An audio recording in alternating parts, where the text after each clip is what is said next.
The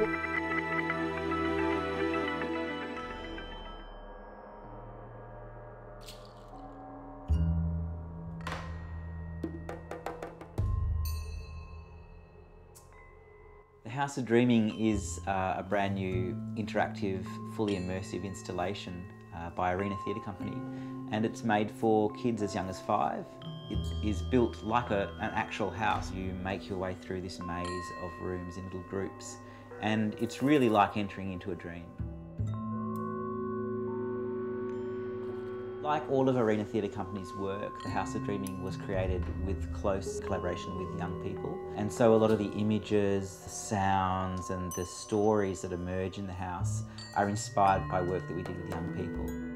One of the main inspirations for this work was a book by Gaston Bachelard called The Poetics of Space. And he talks about the house that we grew up in as a small child affecting the way that we see the world. Our unconscious mind is actually structured much like the architecture of a house. So he talks about little drawers that you might look into, or basements and attics. Those are the sort of images that we're drawing on to create the House of Dreaming.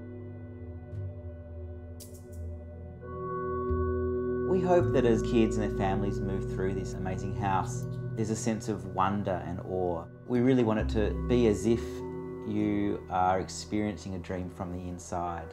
So as in a dream, things are surprising, objects do magical things, you come across strange people, and a story unfolds.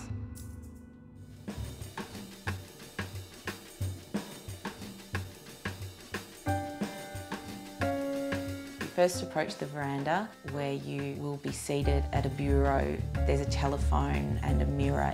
The mirror will turn into a video projection where you'll be spoken to by either a king or a clown or a rabbit. Then you crawl through into a corridor and you emerge in the Curiosities room, and you come out of an old chest. And the Curiosities room is the room that belonged to the man of the house, and he collected things from all over the world. And the Curiosities room has displays of his collections and his scientific research. In that room, the aim is to encourage children to pick up and touch everything and play with the objects. And then there are certain objects in that space that if you pick up and touch and set off various reactions in the space.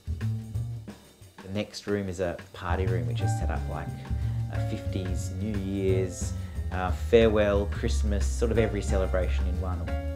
It's sort of the last night that the people who lived in this house spent, and it's the night before the woman of the house went off on a journey to find her husband.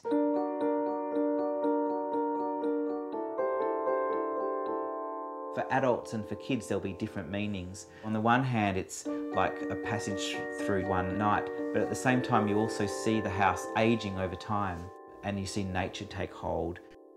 So I think in some ways, the show is really about time. For children, it's a glimpse into the way that time passes over a lifetime.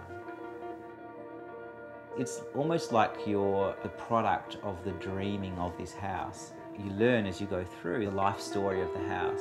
And essentially it was a house in which a husband and wife once lived many years ago, and the house has been empty. It's like time almost stands still. The house has fallen asleep and it's dreaming, and what it's dreaming of right now is you.